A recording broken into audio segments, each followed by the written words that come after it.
Околу 10 милиони денари или речиси 169.000 евра бил проектот за кој поранишниот директор на Агенцијата за финансиска поддршка во земјоделството и рурален развој Илија Стоилев се гони за примање на мито, дознава Телма.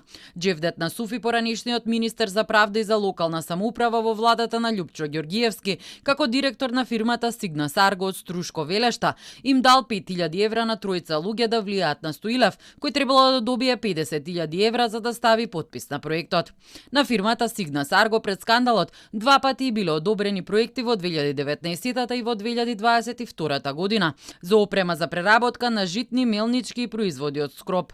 Првиот грант бил околу 60.000 евра, а вториот 116.000. Фирмата требало да обезбеди половина од овие пари, а остатокот биле средства од ИПАРД. А пари се уште чекаат останатите корисници на ИПАРД, откако поради случајот беше блокирана исплатата. Европската комисија стопираше исплатата на 2,9 милиони евра од ИПАРД 3 програмата, кои требаше да легнат на сметката на државата до крајот на јануари.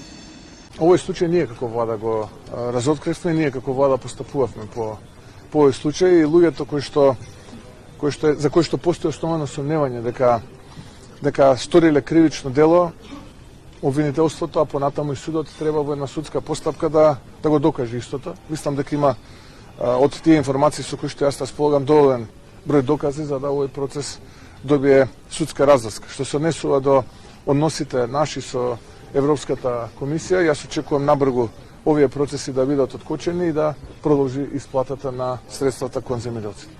Во Централниот регистар на Суфи се јавува како управител во фирмата Сигна Сарго, но бил сменет 10 дена по отварање на случајот. Обвинети се и 4 вработени во агенцијата, зашто ја одобриле апликацијата без потребните документи.